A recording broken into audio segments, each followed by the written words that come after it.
Ukisimama nje usiku na kutazama anga kwa makini, kuna nuru moja ya ajabu ambayo hutofautiana na nyota nyingine. Haimeremeti, ina mwanga wa utulivu na wenye rangi nyekundu hafifu, kana kwamba kuna makaa ya moto yanayowaka mbali sana katika giza la anga. Kwa maelfu ya miaka, wanadamu walitazama nuru hiyo kwa hofu na mshangao. Wababiloni waliifuatilia kwa makini. Wagiriki waliihusisha na damu ya vita. Warumi waliipa jina la Mars, mungu wao wa vita.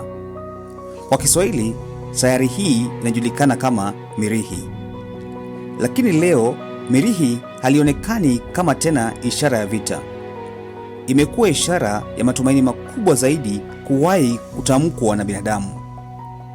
Kwa mara ya kwanza katika historia ya ustaarabu wetu, kuna watu wanaopanga kwa uzito kuhamia sayari nyingine. Na sayari wanayozungumzia zaidi si Zuhura, si Utaridi wala Zebaki wala mwezi mwenyewe, bali ni Mirihi. Kwa nini lakini? Kwa nini mabilioni ya dola yanatumika kuichunguza?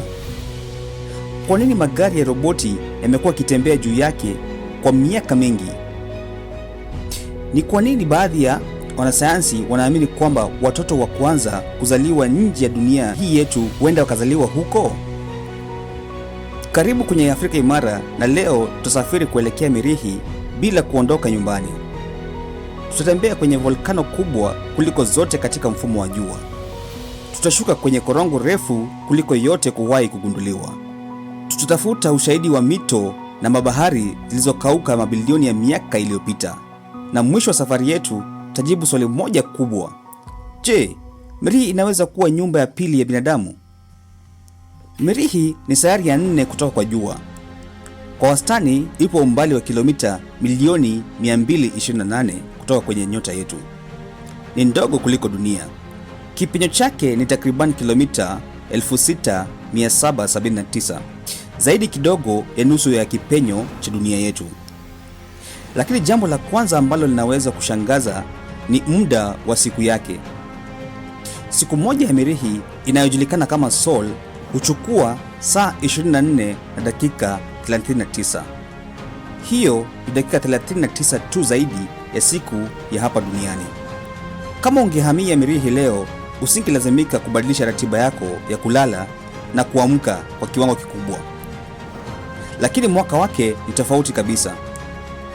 Kwa sababu iko mbali zaidi na jua, Mirihi huchukua siku 687 za dunia kukamilisha mzunguko wake mmoja kuzunguka jua. Kwa hiyo, mtoto mwenye umri wa miaka 20 hapa duniani angekuwa na umri wa miaka takriban 10 tu pale Mirihi. Tofauti na sayari nyingine, Mirihi ina misimu inayofanana na dunia.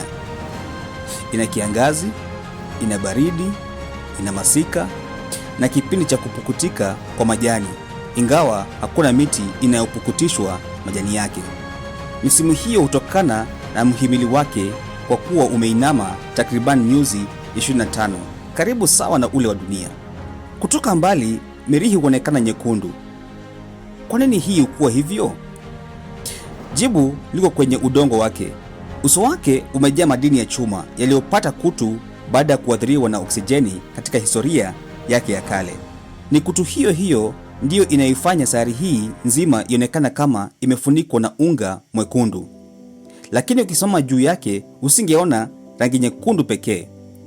Ungeona mandhari ya kahawia, machungwa, dhahabu, kijivu pamoja na mawe yaliyotawanyika kila upande. Ni mazingira yanayofanana na jangwa kubwa lisilo na mwisho, lakini chini ya ukimya huo kuna historia yenye nguvu za kutisha. Mirihi ndio makazi ya volkano kubwa zaidi kuwahi kugundulika katika mfumo mzima wa jua. Inaitwa Olympus Mons. Ina urefu wa takriban kilomita 22. Hii ni karibu na mara 2.5 ya mlima Everest. Msingi wake unaenea kwa mamia ya kilomita kiasi kwamba ukiwa juu yake usingeweza kuona ukingo wake kwa macho. Kama si kwa sababu hii ni sayari yenye mvuto mdogo wa gravity, volkano kubwa kama hii isingeweza kusimama bila kuporomoka kwa uzito wake mwenyewe. Kana kwamba hiyo haitoshi, Mirihi pia ina korongo kubwa zaidi katika mfumo wa jua, linaitwa Valles Marineris. Korongo hili lina urefu wa zaidi ya kilomita 4,000. Kama lingekuwa duniani, lingeanzia Cairo nchini Misri hadi karibu kaskazini mwa Norway, likikatiza sehemu kubwa kabisa la bara la Ulaya. Katika baadhi ya maeneo lina kina cha zaidi ya kilomita 7. Ni jeraha kubwa juu ya uso wa sayari hii ambalo bado hadi wa leo linaendelea kuwashangaza wanajiolojia. Licha ya volkano zake na makorongo yake makubwa, siri inayowavutia zaidi wanasayansi si milima, ni maji. Kwa sababu ushahidi unaonyesha kwamba zamani sana Mirihi haikuwa janga kavu kama ilivyo leo. Huenda ilikuwa ulimwengu wenye mito, maziwa, hata na mabahari. Na kama hilo ni kweli, basi swali linalofuata ni la uzito mkubwa sana kuliko yote. Je, maisha yaliwahi kuanza kwenye Mirihi kabla hata hayajaanza duniani? Hivyo basi, kama Mirihi ilikuwa na mito na maziwa, maji hayo yote yalienda wapi? Hilo ni mojawapo ya mafumbo makubwa zaidi katika sayansi ya anga. Leo ukitazama Mirihi utaona jangwa lisilo na mwisho. Hakuna mito inayotiririka, hakuna mabahari, hakuna mvua. Lakini kila mahali kuna alama ambazo zinafanana kabisa na zile tunazoziona hapa duniani baada ya maji kupita kwa mabilioni ya miaka. Kuna mabonde yaliyokatwa na mito. Kuna delta za mito ambazo haziwezi kutengenezwa bila maji kutiririka kwa muda mrefu. Kuna madini kama udongo wa mfinyanzi na salfati ambayo huundwa maji yanapogusana na miamba kwa muda mrefu. Vyombo vya anga vilivyotumwa Mirihi vimeendelea kugundua ushahidi huo mara kwa mara. Hivyo, karibu hakuna shaka kwamba mabilioni ya miaka iliyopita Mirihi ilikuwa na maji mengi kuliko ilivyo leo. Lakini kilichobaki leo ni nini? Kwenye ncha za sayari hii kuna tabaka kubwa za barafu. Sehemu ya barafu hiyo ni maji yaliyoganda na sehemu nyingine ni dioksidi ya kaboni iliyoganda pia. Inajulikana kama barafu kavu. Wanasayansi wanaamini pia kwamba chini ya uso wa Mirihi kuna kiasi kikubwa cha barafu kilichofichwa na mchanga na mawe. Hata roboti zilizotumwa huko zimewahi kuona barafu iliyojitokeza ardhini baada ya kuchimbuliwa. Hii ina maana kwamba maji bado yapo. Tatizo ni kwamba mengi yamefungwa katika hali ya barafu au yapo chini ya ardhi. Hivyo basi, swali linalofuata lina uzito mkubwa zaidi.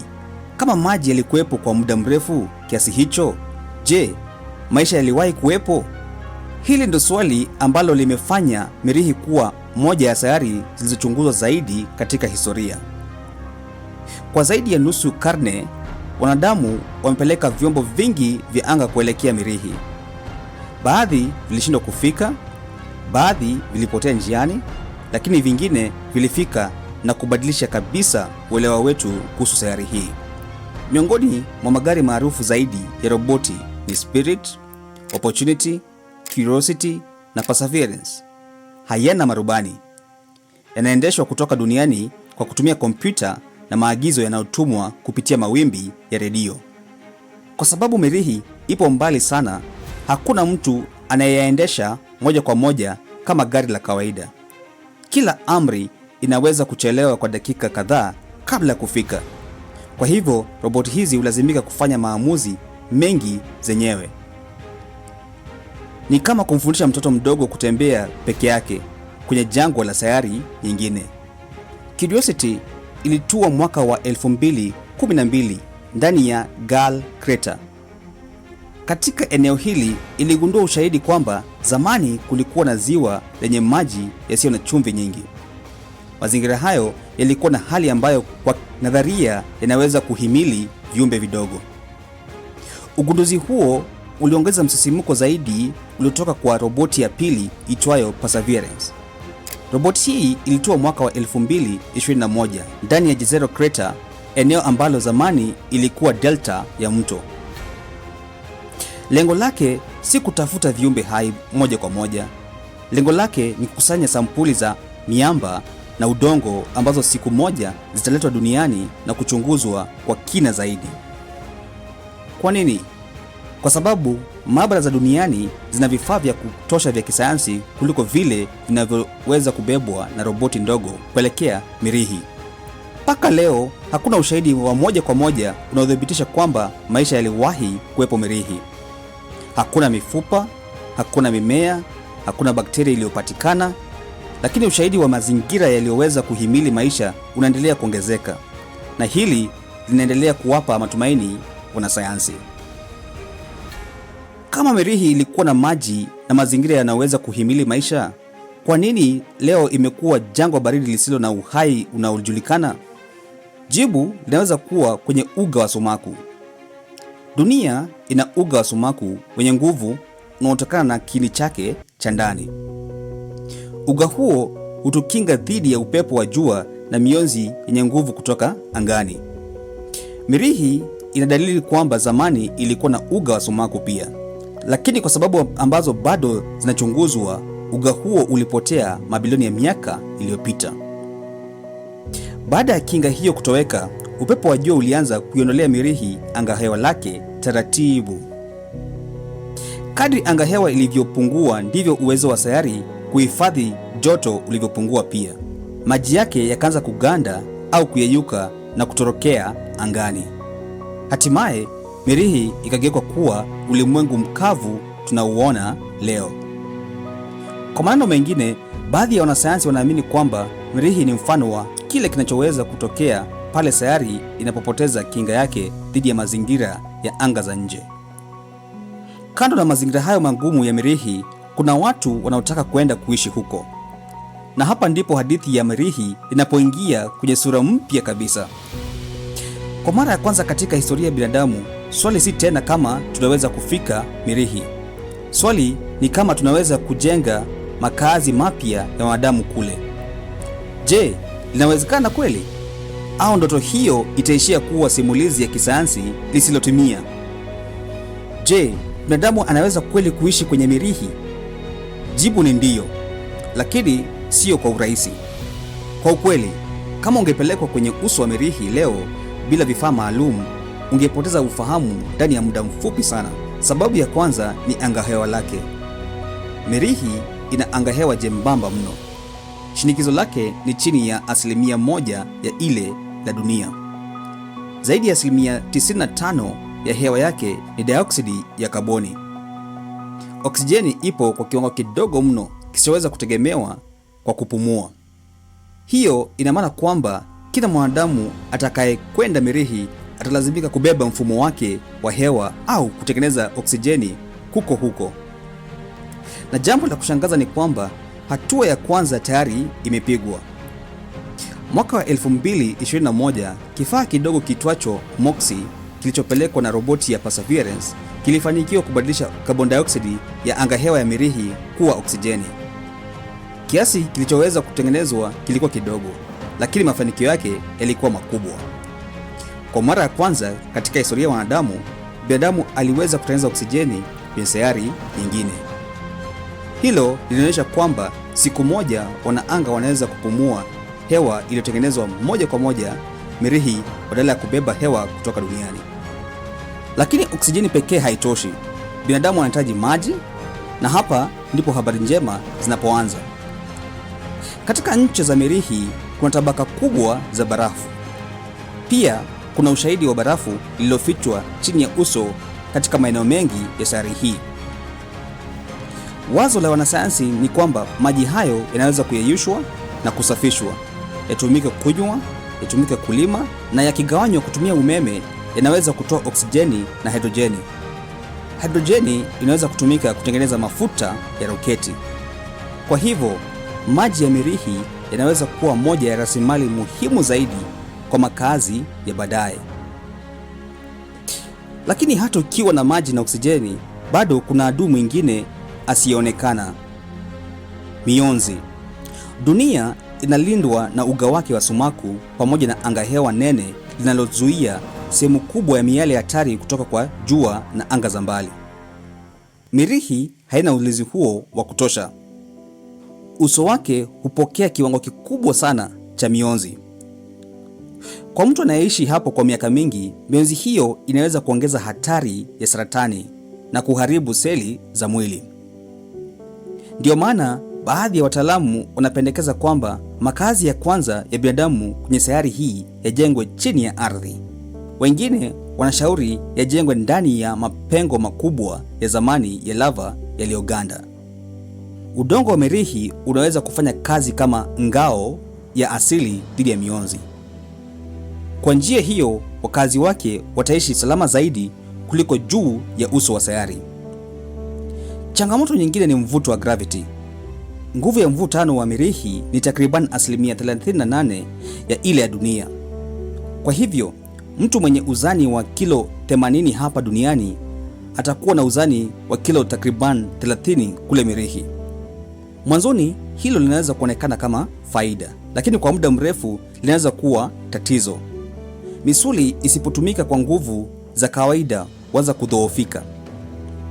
Mifupa inapoteza madini muhimu na kuwa dhaifu. Hali kama hiyo imeonekana kwa wanaanga wanaokaa muda mrefu kwenye kituo cha kimataifa cha anga.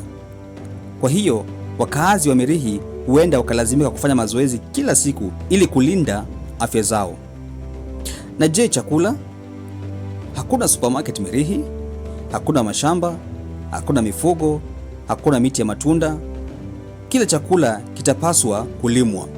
Wanasayansi tayari wamefanya majaribio ya kukuza mimea kwenye udongo unaofanana na ule wa Mirihi. Lakini udongo wa Mirihi una kemikali zinazoitwa perchlorates ambazo zinaweza kuwa hatari kwa binadamu na mimea ikiwa hazijaondolewa. Kwa hivyo, kabla ya kilimo kuanza, udongo huo utahitaji kusafishwa au mimea ilimwe katika mazingira maalum yaliyodhibitiwa. Hii inamaanisha kuwa inawezekana, lakini sio rahisi. Pasi na changamoto za kuishi huko, kuna jambo lingine ambalo watu wengi huisahau.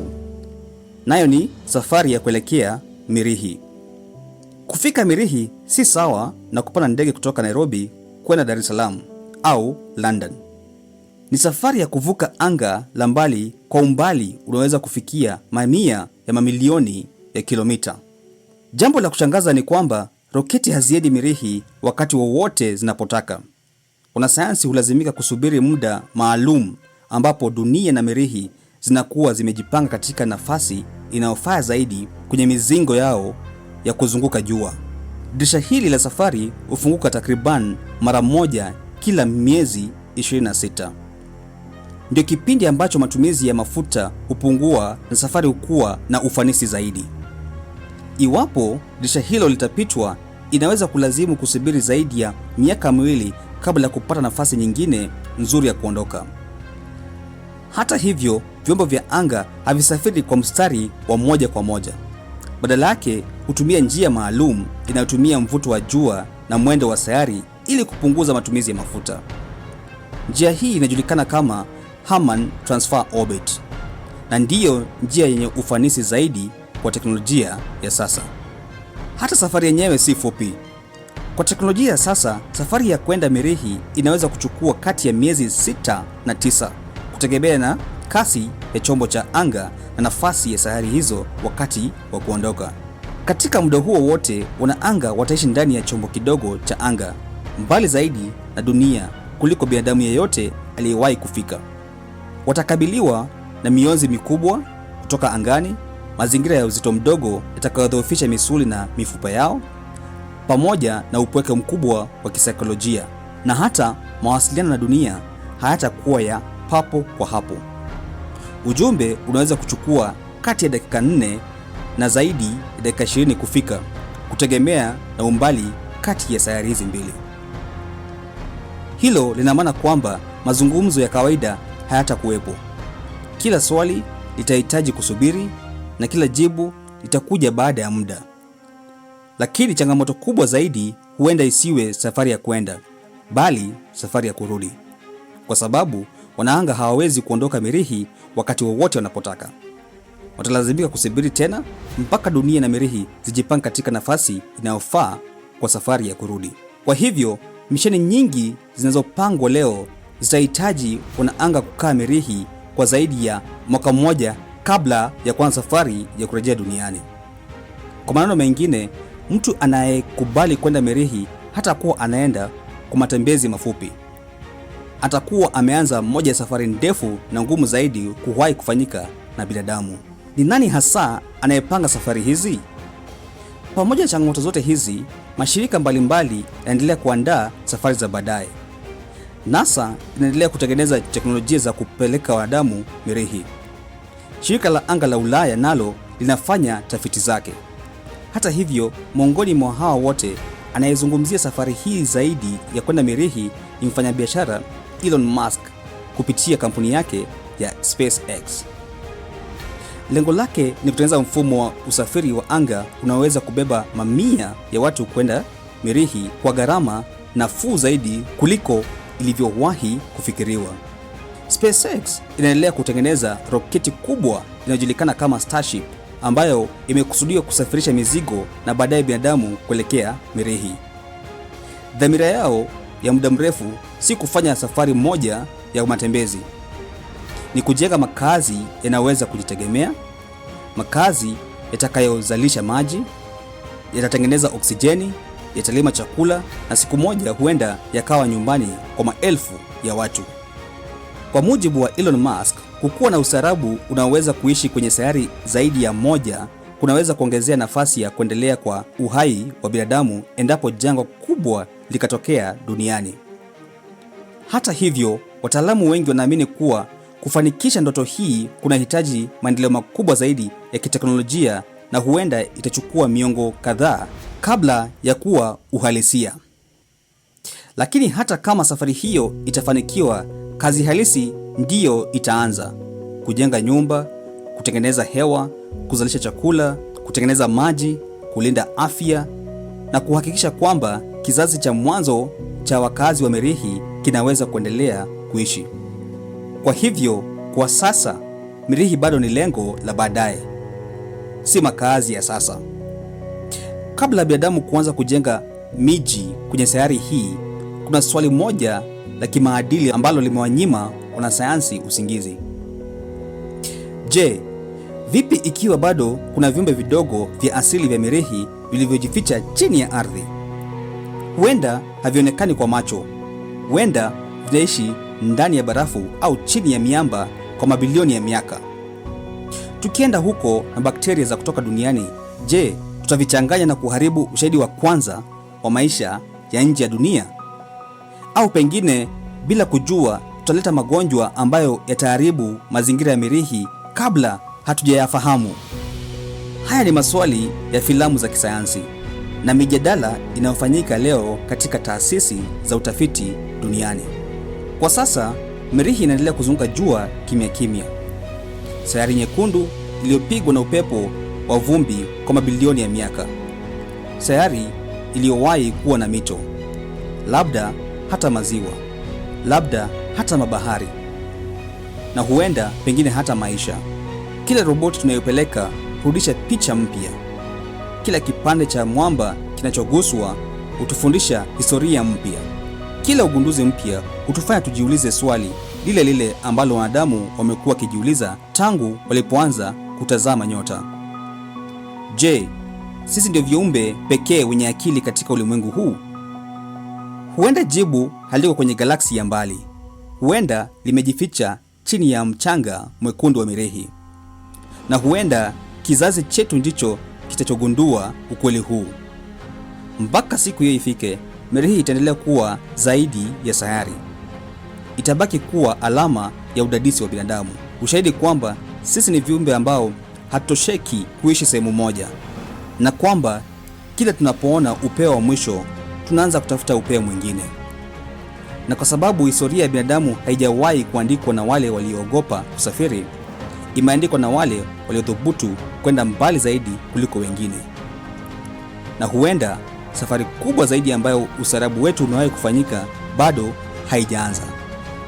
Asanteni.